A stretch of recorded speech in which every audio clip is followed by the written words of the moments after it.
victory!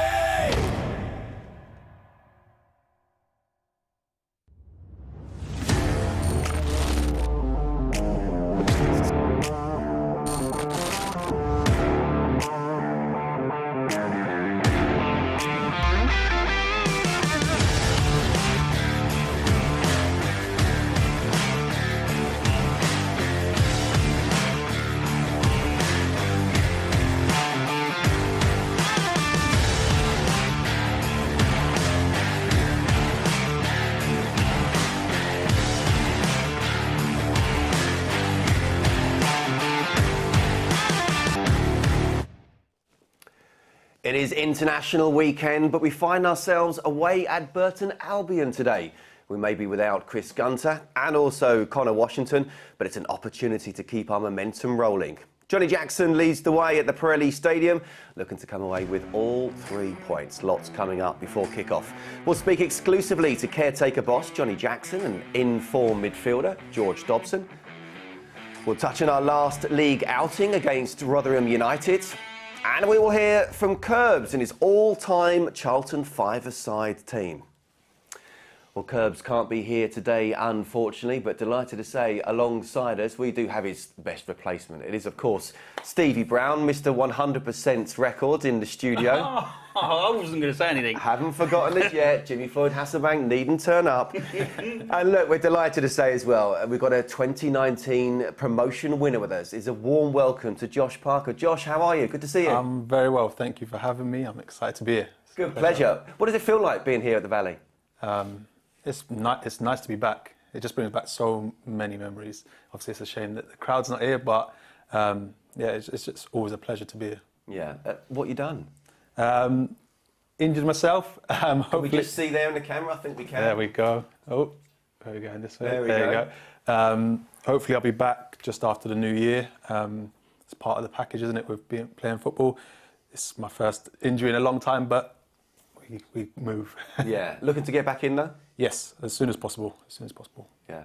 Brownie, I'm just sort of thinking, last time you were here, you brought cookies, you brought sushi. Yeah. Where is it? I'll get it again, but my brother turned up this morning and it put me on the back foot and I couldn't get where I needed to go get the stuff. But don't worry, next time. OK. Look, we've had 2 cup games, haven't we, since the last league game against Rotherham. It's good to be back to the bread and butter today, isn't it? Yeah, I think, especially if you watch Tuesday night, and there was a lot of changes, basically to under-23 squads, and you kind of let that one slide. I do anyway. I sort of looked at that one, watched the fixture, knowing that today's the day, isn't it? It doesn't count as a Johnny Jackson defeat, does it? That late scenario. Unfortunately, goes down as a Johnny Jackson defeat, but I think you can understand why he made the changes he did. Why that both teams are through, so there was very little on the game.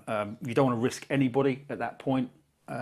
Players that are coming through, you want to have a good look as a manager that might get the job. We're still unsure on that one, but he's got to be thinking in his brain, I'm getting this, or at least I'm in charge for the next month or so. He's got to have a look at anybody that potentially could come through for him. So it was a good night in that respect, but yeah, I don't pay any attention to that one. Today's one. You confident of getting a 100% record again today? Keeping that going? No. Really? I never am. Look at Sunderland. You know, I sat here against Sunderland going, I don't think we're going to get anything. If we get anything, it'd be a great result.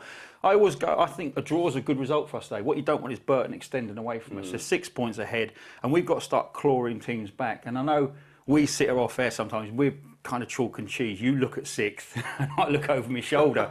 Just different perspectives. But that shows what we're like. Yeah, it really does. It really does. Yeah. But I just think don't let them extend that 6-point advantage. If we can claw it back to 3, brilliant. What a super result it would be. But yeah, I would take a point. Josh, we'll come on to both teams in just a second. But how does it feel watching your 2 former teams, or 2 of your former teams?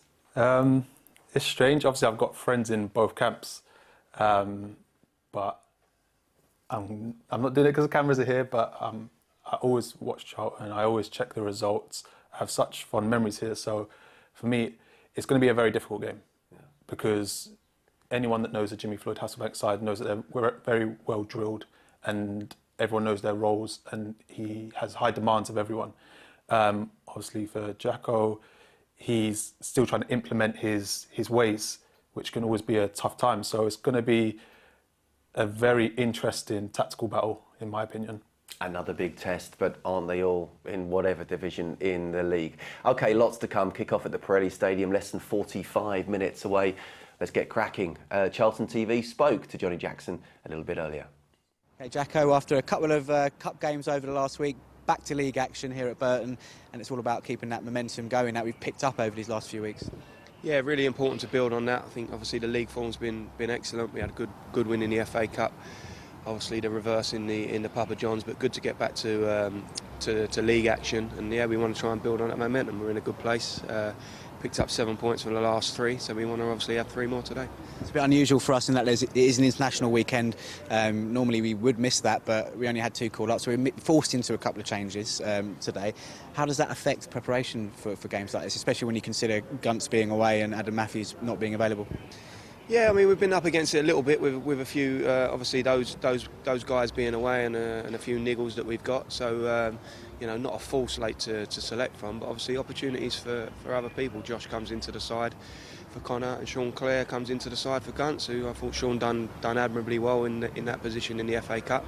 And Josh Davison, you know, you know what you're going to get from him. He's going to give us that energy that Connor brings up front, and yeah, got no problem with those 2 coming into the side. You've been out there having a look at the surface. We get all sorts in this division, but how do you think that's going to play today for the lads? It's a good pitch. Yeah, I'm happy with it. It's a really good pitch, good surface. No excuses from us. You know, it'll be a good game. We're here. We know what Burton are about. They'll pose threats, but we're in a really good place. We've had a good training week. There's a bit of bounce amongst the lads, so looking forward to the game and really confident. So mid-November now, people tend to say this is when the important stage of the season is. This is when you show what you're about, and whether it's at the top end of the table or the bottom end of the table, this is where we'll start to show our mettle, isn't it? So this is an important few weeks for us. It is, yeah. And I mean, we've got a clear week next week, and then after sort of Plymouth and Saturday, and then it goes a bit crazy with the schedule. So we've got to be ready for that. Going to need the whole squad, but like you say, yeah, the games are going to come thick and fast now, and it's important that we start getting on a run, picking up points, and climbing the league. Jacko, good luck. Thank you. Well, 7 points out of 9 has not been a bad start so far. And then, Brandy, look, we'll talk players and positions specifically in just a second. And we don't have a choice with 2 players on international duty, but with Gunter and Washington playing for their countries, Lecco Matthews injured. Would you want to be playing this game if you were, Jacko? I think momentum previously would say yes. Supersedes the fact that we've got players out. I think so, yeah. I think if you look at the results he's had, why would you want to delay? I think he especially when you listen to him, and you listen to him in interviews, and he sees what goes on the training ground, which we don't. We don't have that luxury. He seems really confident in the players, in their ability to go and get results at the moment. So I would say that gives him, you know, the belief that they can, whatever changes he has to make, that the team that he puts out is going to go and get him a result. Josh, I can see you nodding there, and you know a few of the lads, of course, don't you? Yeah, I know a fair few of the boys. I know Sean, Piercy, played against many of them, and it's a strong squad. So I don't think there's any fear, or there should be any fear going into this game. You've got a lot of experience in that squad, and enough to definitely see you through the game. So just on those 2 changes then, obviously enforced for Jacko, do you agree with that? Sean Clare into the 3rd centre-half and Josh Davison up front? Yeah, I think Josh picks himself, doesn't he? He has to go in there. He's deserved the right, actually, with the performance he's put in earlier on in the season. Even when we were struggling, you know, his work rate and the way that he works defences, you know, he deserved that shirt. But in terms of Sean Clare, that's one that only Johnny can call. You know, I wouldn't have said Sean was naturally somebody you would put in at a right-sided centre-half position, but Johnny works him, trusts him. What's the alternative? Well, the only alternative is Deji, and Deji played Tuesday night, made a mistake, you know, and it was an honest mistake. Keeper pushed it a little bit too far in ahead of him, and he should have just cleared it rather than, you know, try and take a touch on it, and it led to the only goal of the game. But what I would say is this is a really important fixture. Maybe unfair to stick a 17-year-old kid after Tuesday in a mistake, putting him in on that right-sided. So he's gone for the experienced player. Yeah, I think part of it could be tactical, because there's a lot of pace in the Burton squad, a lot of pace, and Sean is quick and he's experienced, good on the ball, good in the air. I think it could be a smarter thing to do. Obviously, he's never played there, definitely not in a back 3. I'm sure of that. But he's played enough games to do the job. He's got a good engine and he can read the game well. He's decent on the ball, so hopefully they are the right decisions. And certainly, I agree with them anyway. Let's have a look at the table now, shall we? We start off with the bottom half, of course, because that's where we are. 18, still far from ideal, but certainly a lot better than it was a couple of weeks ago. Josh, your old clubs, AFC Wimbledon and Gillingham, 17th and 19th. Morecambe in 20th, and bottom club Crewe have lost 4 of the last 5. In fact, it's 5 in 6 now for Crewe after their defeat last night. No one in the bottom half picked up a win in the last full round of fixtures. We, though, earned that very good draw against Rotherham. We'll come on to that a little bit later on. But Brownie, psychologically, it looks and feels a heck of a lot better now, doesn't it? Just a bit. Yeah, I mean, it's been hard work, isn't it? Let's be honest, it's been hard work sitting here and watching us drop into the bottom 4 and stay in there. And the last 3 results have pushed us up to where we are. I always look at the minus, you know, if you look at the bottom 2, they really are struggling. Minus 18, minus 19 in 16, 17 games is you know, a lot of work to do to come back from that. It's an extra point, isn't it? But it shows the form they've been in. Yeah, it really does show the form they've been in. But yeah, I think in terms of where we're at, if you look at if we were to pick up a result today, it's not going to make a great deal of difference in terms of where we are positionally. But you are drawing in 5, 6, 7 clubs above you to within striking distance. And I think psychologically that make a big difference. Absolutely. Looking at the top half, then Wigan returned to the summit last time out by winning 3-2 away at Fleetwood. Plymouth and Oxford are the form teams, having each won 4 of the last 5. Today's opponents, Burton, are 12th. But they have lost the last 2 league matches, although they did win last week in the Cup. Josh, we're 6 points from the top half. We're 11 points from the playoffs. Still so much work to do. But if we continue with these positive results, then who knows when we'll be in that top half first, and then we can chase down 6th place. I totally agree. I think when it comes to the end of the season, it will be a whole different picture. That's not just me saying it. I genuinely believe, like I said, the depth in the squad, the fans, everything about the club just speaks high level. Like that's just apparent. Like it's just everywhere. And I genuinely think they will be pushing. The boys will be pushing for playoffs, if not there or thereabouts. Brown, just a few weeks ago, both you and I thought Sunderland would be the team to beat. They lost the last 3. I mean, they call him Streaky Lee, don't they? Because Lee Johnson, he wins loads on the spin, then loses loads on the spin. But should that give us encouragement, actually, that things can change around very quickly? Or just look at Ipswich in 9th. They started as poorly as we did. And everybody was talking about him losing his job. And he didn't, and quite rightly so. He didn't deserve to lose it in that space of time. And look where they are, hunting down a playoff position already. So it's easily turnaroundable. What was disturbing for us, I think, was sometimes the performances. We'd come away and go, we're a million miles away from performance and result. And actually performances turn around, results have come with it. But yeah, I think if you can put a run, and Curbs always talks about putting a run together, but we are starting to see that run. You know, momentum, confidence, belief can't be measured. You know, it takes a while to get it, and we're slowly getting it. But if we can get a result today, you know, suddenly the table's starting to look favourable. And yeah, I think the squad depth we have, I think in some respects our squad's too big. You know, and I think that might be addressed in January. I think we were talking about 8 midfielders, central midfielders is too many at any football club.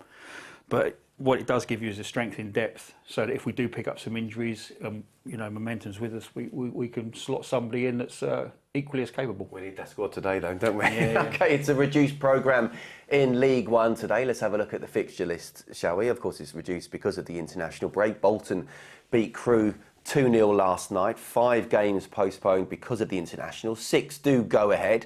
Ipswich host Oxford at Portman Road. We mentioned that Oxford have won 4 in 5, while Ipswich have won 3 in 5. Portsmouth go to Wickham. And I mean, Brownie, we're normally playing catch-up later in the season due to having international weekends off. In fact, Josh, I'll ask you, you know, this is a real opportunity, isn't it, to try and, because Brownie touched on it, even though we're not going to go up too many places, but we're not everybody's playing, that we carry on the momentum and we do go up the table a couple of places. The thing is, I think even if everyone was playing, this is one of them games where you can really make a statement. Because although Burton might not be in the top 6, it's one of them games that not a lot of teams like to play, because you know they're going to work and work and work. It's like a Wickham, where you know what they come with and it's horrible to play against. And this is one of them ones where, for the camp itself, will boost their confidence tenfold. You've got a lot of experience in League One. You've played for most of those teams, I think. You've played for a good few anyway. I mean, who do you see right up there come the end of the season? I think Sunderland will be up there. I'm certain that Wycombe will be up there. Certain. I think, obviously, we're going to fly in. They've been flying. I think those three will definitely be up there. For me, those three, definitely. Do you keep an eye out on your former clubs? I do, because I still have a lot of friendships, relationships with people at these clubs. And like you said, I've been at a lot of clubs and I've learned a lot from these places, so I hold a fond attachment to these places. OK, more on today's game a little bit later, but we're delighted to say we have some very exciting news and big ticketing news. Here he is.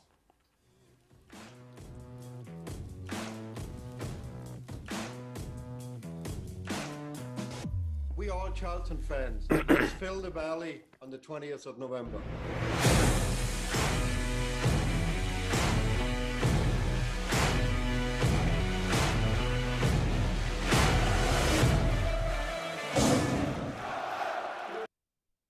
Very excited to announce that all season ticket holders will have the opportunity to bring not one, not two, but 3 friends for free to next Saturday's game against Plymouth Argyle at the Valley. If you're a season ticket holder watching on social media, you can redeem your 3 tickets by visiting the Valley in person, by calling 0330 1444, or by visiting booking.cafc.co.uk. The deadline to secure your 3 complimentary tickets is 5 p.m. on Tuesday, November the 16th, but all tickets may well have been issued before then, so do not waste any time in getting yours. Let's get the Valley rocking and forward. Josh, how good would it be to see this place here at capacity again? I think it's essential. For me, it's essential. The stadium itself deserves that. I think that in itself is an amazing idea. It's amazing for the players. It's what's needed. It's what this club deserves. Like, it's frustrating not to see it fall, if anything, because you expect it. When you come to Charlton, you expect that the fans are rocking and rolling every game. Absolutely. Couldn't put it better myself, actually. 1, great idea. 2, what's it like playing in front of a full capacity? Yeah, it's enjoyable. Yeah, I did it most weeks, to be fair. Well, I did it most weeks, didn't I? Well, when I got picked. You're giving it Premier League now. No, look, it's a wonderful initiative, isn't it? You know, we've done initiatives in the past where kids come for £1, etc., cup games for £5, but you're giving away 3 free tickets, you know, to everyone's season ticket. I mean, I'd struggle to give them away for you. I ain't got. You haven't got 3 3 friends. No. So, but it is a one. Yeah, you. You asked me 6 months ago. I was really struggling. Josh is your best friend. But no, it's a wonderful initiative, and I hope that does get this full to the brim, because I think in terms of the crowd getting behind Johnny, if we can continue in terms of the results that we've been getting, I don't think we'll be too far off filling it. OK, a streaming update now. We'd like to remind all fans that today's game is only available to live stream outside of the UK and Ireland due to EFL broadcasting rules. As is the case with every Saturday 3 p.m. game this season, we can only live stream outside of England, Scotland, Wales, Northern Ireland, Jersey, Guernsey, the Isle of Man and the Republic of Ireland. Overseas fans, though, can purchase a match pass for today's game for just £10 by going to cafc.co.uk. The same broadcast rules will apply, unfortunately, when we host Plymouth here at the Valley next Saturday. OK, as we've already mentioned, Johnny Jackson will be without Chris Gunter and Connor Washington today, as they've both been called up for international duty. Chris's Wales are at home to Belarus tonight, while Connor's Northern Ireland beat Lithuania 1-0 last night, and Connor did play in the game. FA Cup now, and the Addicts are being drawn away against either Gateshead or Altrincham in the second round. The 2 clubs will contest the first round replay next week, and the second round tie will be played Friday, December the 3rd. It'll be shown live on ITV4. You'll be getting in there, Brownie, I'm sure you will. Some very exciting news now. In case you missed it, you're involved in this. During the week, the club announced that its new CharltonTV Matchday Lounge will be launching when we play Plymouth Argyle at the Valley next Saturday. As well as providing you with a comfortable place to watch Charlton TV's pre-shows, guests in the lounge will also be treated to an exclusive pre-game Q&A with Alan Curbishley and Stevie Brown. For more information, or if you wish to book, please call 0208 333 4050 or email sales@cafc.co.uk. That should be fun. That'll be all right, because all the questions are a bit of Curbs and he doesn't stop talking, so I get a free hit, don't I? Curbs isn't here, you can't come back. It's out of order, isn't it? He can't even defend himself. Finally, the Charlton's women's team earned a point against Sheffield United last Sunday. Lucy Watson came closest to breaking a deadlock for the Blades in the second half. Thank goodness she didn't score there. And Karen Hills' Addicts will hope to get back to winning ways tomorrow when they make the short trip to Bromley to place Crystal Palace. And we wish Karen and her players all the very best of luck for that clash. OK, right, there was some fantastic news last week when young defender Deji Elerewe put pen to paper on his first professional contract. It's been surreal. I didn't expect myself to be here. I thought maybe I'll be in around 23s and in the first team, but now being here is very, very surreal. I'm very, very proud because my family have been there for me since the beginning of my football career. So it's nice for them to be here for me when I made my first professional debut. It shows that all my hard work and all their hard work to them, and my brother as well, who wasn't even here today, all his hard work has now caused this to happen for me. There are a lot of very important members of staff in this who've made me who I am today. I think Steve Avery has made me realise through this under-17s and under-18 period that he gave me the confidence to show my ability, and even Ant as well gave me these extra training sessions when I needed them, and just going through my clips and stuff. He's really helped me become the player I am today.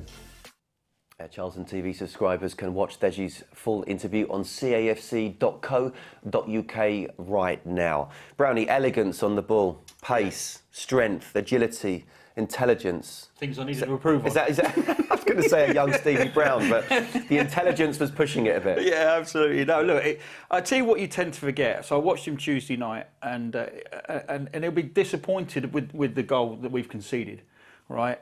But you forget he's 17 years of age. You know, what were we like at 17? Very much still learning the game, still finding our feet. He's got a lot of developing to do, but he speaks very, very well. Yeah, it does have a lot of good attributes. And this club is well known for, one, giving players the opportunity and the platform to get into a first team, and two, we're very good at developing players. So I think signing the contract here was the right move. I don't think moving away from here was the right move. I think he's got another, good couple of years learning the trade here, and hopefully he'll get something bigger and better down the line if we haven't progressed up the leagues, which I hope we do. Of course we will. Josh, how impressed were you with the club's youngsters when you were here at the club? I think that's what the club thrives on. I don't think there's many teams in the league, especially League One, that bring through as many players and players that really play to a high level as this club. I don't think there is. It speaks for itself that there's so much talent that you have to be almost hesitant to put all of them in because there's that many. When I was here, obviously Albie was coming through, and you had Esri, you had Carlton, the list is endless. And I think it's important for the club to kind of build on that. It's essential for the fans because obviously they see them from like when they're really young, and I think it's just what the club is about. I think it's a family club, and they obviously know the club inside out. They've been here from the get-go, so it's important.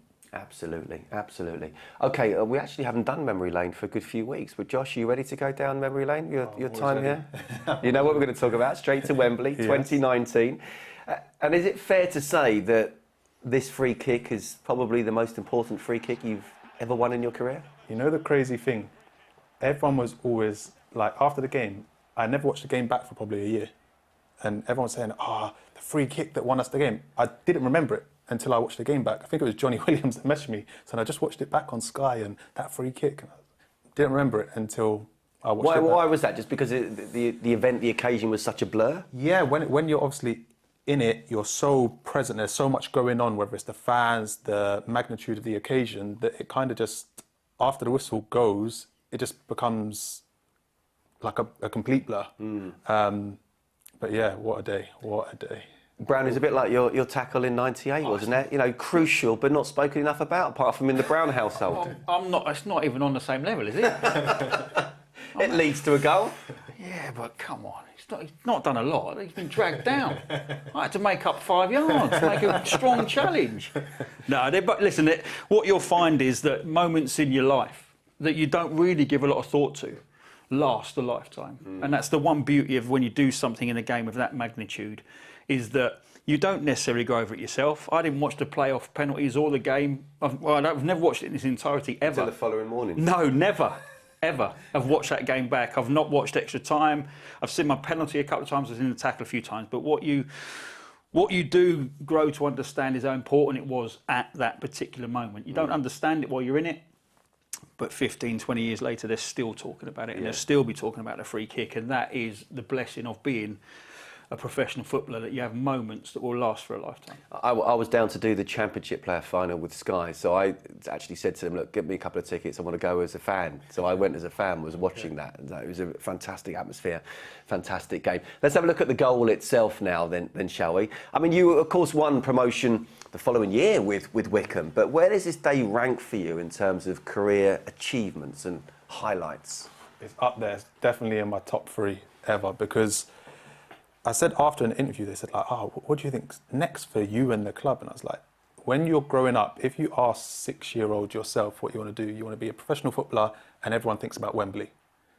And that was the kind of the cherry on top. I said, whatever comes after, I don't care. Yeah. Like, I've just played at Wembley in front of, I think it's the biggest League One crowd or playoff crowd ever. And we won. I still struggle to put into words now, because it was just unreal. It was unreal. So talk to us about the celebrations then. What were they like? Because team spirit was good, wasn't it? The team spirit was unreal. I just remember being in the changing room after, and obviously we was always singing after games. That was Dylan's little thing. That's coming now. Yeah. But literally, it was just crazy. It was just crazy. It's hard to digest in the moment, because you're like, we've actually done it. Everyone was walking around saying, we actually did it. As we were walking up the stairs as well, it's like, we did it, boys. But it's just, words will only be an approximation at best.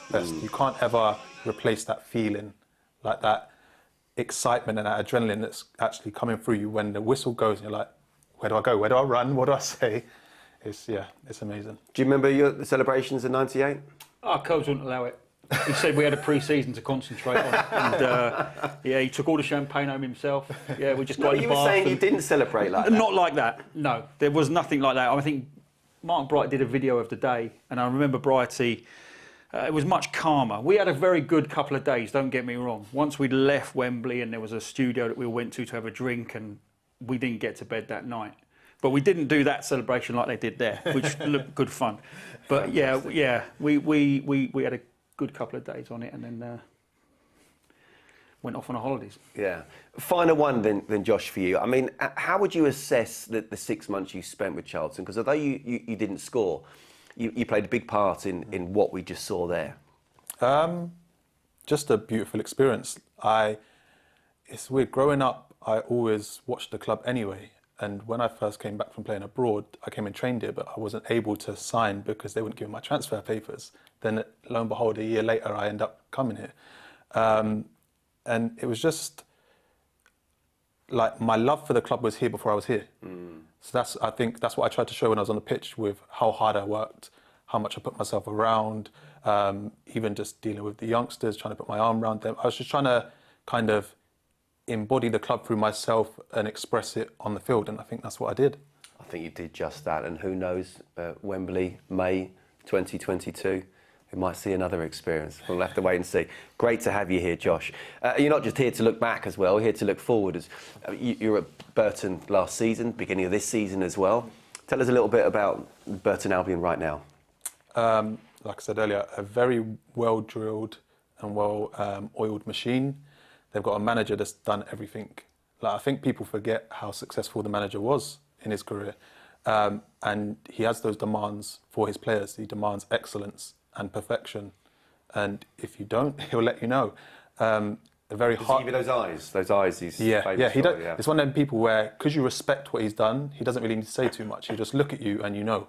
And like I said, he knows what he wants, and he will do whatever he can to get it. So it'll be interesting to see where they end up. But as I said, he knows what he wants. He doesn't do average. And yeah. He was certainly not an average player, was he? Let's have a look at Burton's team and talk us through the players that we really need to watch out for. So of course, good to see Deji Oshilaja there as well. Yes, obviously Deji's an unreal player. When Burton signed him, I was like, that's an extremely good signing because he could play so many positions, strong, very comfortable on the ball, almost like what Charlton need now. Like the main player that I would say to focus on is Joe Powell. Set piece specialist. Left foot is one of the best I've seen. Yeah, from dead ball situations, he's unreal. And then you've got Kane Hemmings, scored maybe 16, 17 goals last season, considering we was at the bottom for the most of the season. And then obviously you've got Mr. Reliable Lucas Akins, been there. Plays everywhere, doesn't he? Everywhere, been there 8-9 years, handful. Those three are a interesting combination that most teams struggle to cope with. It should be a tough game, but we are looking for 3 points. Now, we haven't got Alan Curbishley with us. What a shame. We've only got Stevie Brown alongside us, but, you know, what can you do? A few weeks ago, though, Curbs did record his all-time Charlton five-a-side team. Hello, Alan Curbishley here, and I've been asked to name my five-a-side team, best five-a-side team with players that I've managed. So to start with, in goal, which is going to be a difficult one, Bob Boulder, for not just for his goalkeeping ability, but off the field, he was a leader, galvanised the squad when me and Steve Gritt first took over, and Mr. Reliable. So he's in goal. Got a defender, is going to be Chrissy Powell, signed him for Derby, goes on and plays for England while he's at Charlton. Then brought him back near the end of his career, and another leader who obviously has gone on to manage the club. So Powell is in it as well. I'm then going to go for Rob Lee. I just wished we could have kept Rob for a little bit longer. Perhaps we'd have got in the Premier League a bit quicker. Top player, team player. Obviously went and flourished when he went to Newcastle, and then went on and played for England, which perhaps if he'd stayed he might not have done that, no disrespect, but Rob Lee's in it. And then Mark Kinsella. I think if you look at the rise of Mark Kinsella, from signing him from Colchester, going on to be a Premier League player, going on to play for Ireland in the World Cup, I think he epitomises his growth and the club's. I think it went hand in hand. So Mark Kinsella's definitely in it. And I think up front I've got to have Clive Mendonca. I think he changed the perception of the club when he signed for us. Instead of the players coming back pre-season and perhaps seeing players leave, it's the first time that basically we brought anyone in for big money. Great credit to Richard Murray at the time. But when we brought Clive in, it changed the way we played. If it went into his feet, we was confident he was going to be retained, so players made moves off him. And if he got an opportunity in the box, invariably he took it. So that's my five-a-side team that I managed.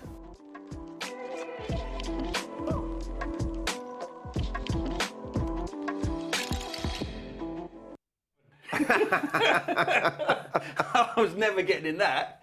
I need to be a 22 aside and I might get on the bench. Powell is a legend, so we'll take that. But what do you make of the fight? Interested in those sort of Bow or Scotty Parker? No, but I think that's a very good midfield. Powley is a brilliant defender, as we know. 1v1 at left back, but five-a-side, blocking in the box, getting tight. That's Stevie Brown now. Powley's so your not your five-a-side blocker. against his? Oh, we chew that up. We absolutely. There's no one's picked a side yet that we don't beat.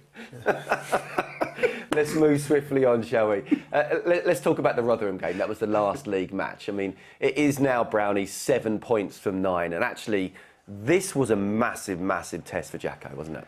A really, really tough test, and we come off the back of a brilliant win against Doncaster, but they were really, really poor. It could have been 7 or 8 on the night.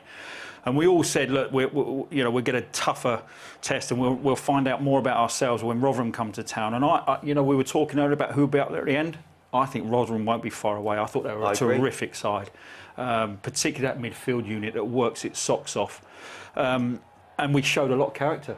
1-0 down, you know, on the back foot, and I believe this honestly. If we'd have done that 6 weeks ago, it would have been 3 or 4-0. Yes.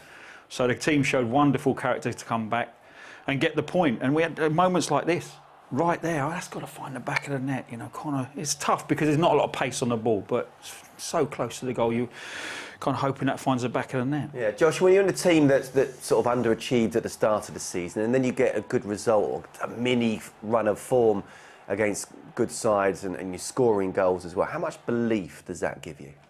A lot of belief. It lets you know that you deserve to be up there, or you're thereabouts. You're not far off it. Sometimes things just aren't going your way or don't go your way. There can be so many factors into it, changing systems, changing personnel, but results like this will do wonders for the boys, because these teams aren't better than Charlton. They're just on a run of form. That's simply it. And as we know, it can ebb and flow at any time. Moments like that. We've had some good chances there. Gilby with the ball through to Connor, and then obviously Gilby himself with a chance, but that save was outstanding. Do you know what? It's a good goal, and we deserved this on the night. Absolutely deserved it. But if you're their manager and you're watching your centre half get nudged off the ball like that when you're last man, he's got to go down. Connor's got to go down. Give away the free kick. You get out of here with your 3 points. But we did deserve to come back into that game. So it's not Rotherham TV, you know. I told you, heart on the sleeve, honest answers. I can't help it. Brilliant from Connor, I have to say. Unfortunately, we won't be with him today. But one man who has enjoyed a resurgence under Johnny Jackson is midfielder George Dobson, and Charlton TV caught up with him yesterday. He's done ever so well, George.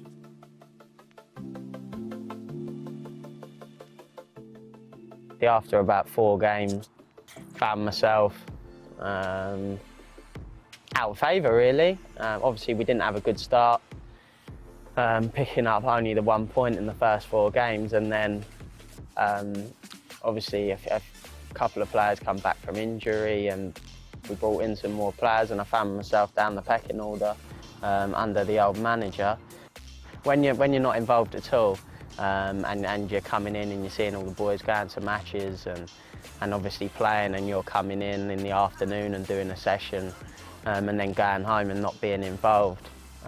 It's obviously the not easy part of football, but I was in a similar situation last year at Sunderland, so I think I learned a lot from that scenario, and it put me in a better place this time for when it did happen.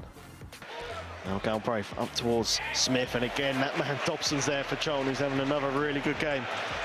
The way we're playing, you can see the way we're setting out with the high press, and like whenever we lose the ball, to try and win it back as quick as possible, and just in a way running over teams and not letting them have a chance to breathe on the ball, and that's the mentality Jacko's trying to instill around everyone at the club. So it's obviously been a really good start, but we've got to make sure that it's not just a good start, and we're obviously where we are in the league still isn't nowhere near good enough, so we've got to make sure that this continues for a long time.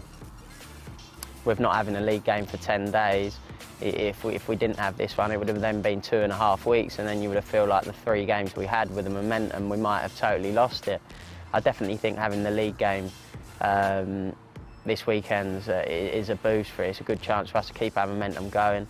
Obviously, Connor and Guntz have been brilliant in the last couple of games, but I think everyone knows what their job is and what they're required when they're called upon. So I'm sure that whoever comes in, everyone will be ready to go to Burton and get a real positive result.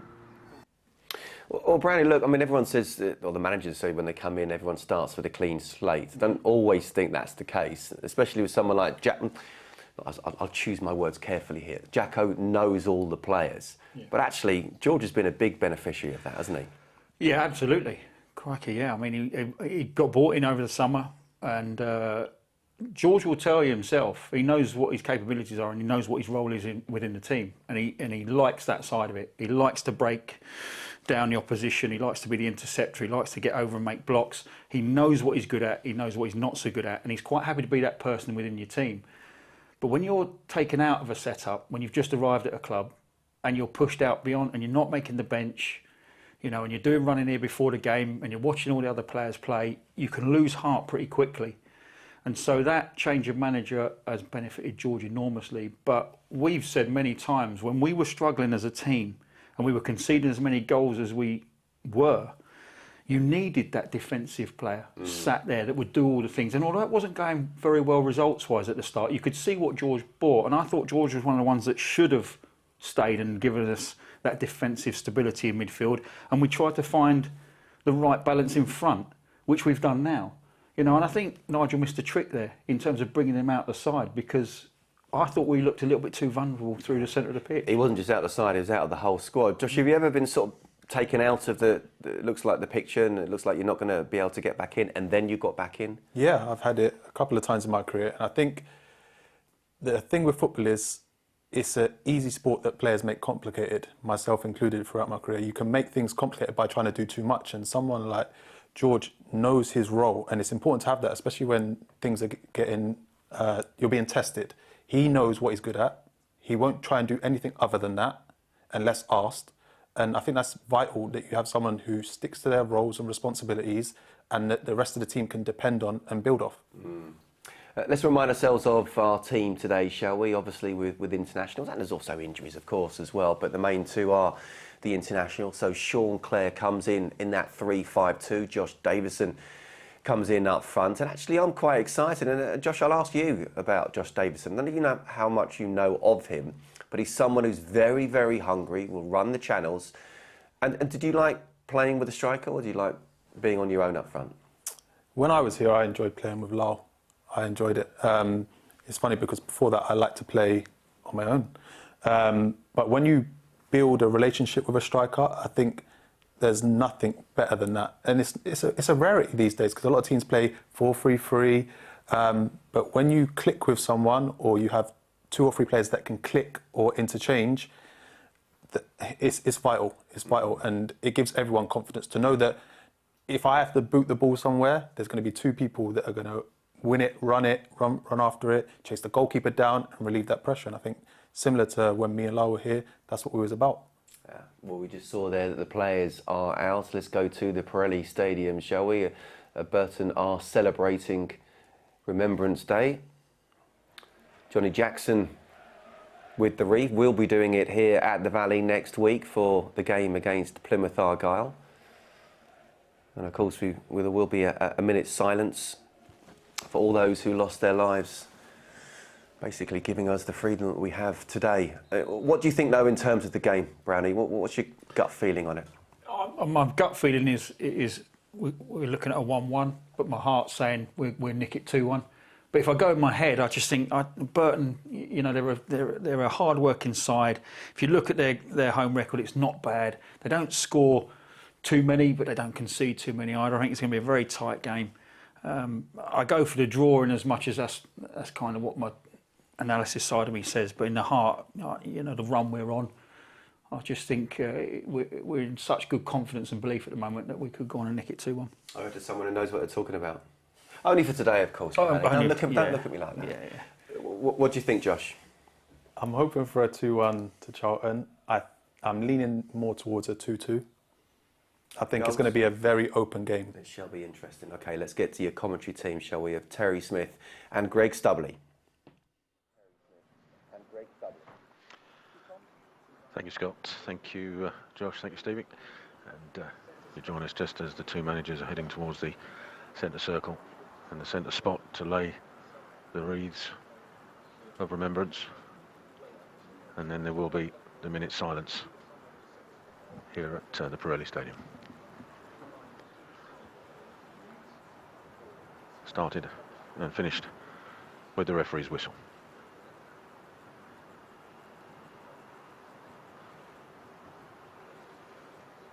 The event in November each year is when we mark the end of the First World War. I think of all of those who've given their lives in conflicts around the world ever since. Today, we all remain connected to these conflicts, either through our own family history, the heritage of our local community, or because of its long-term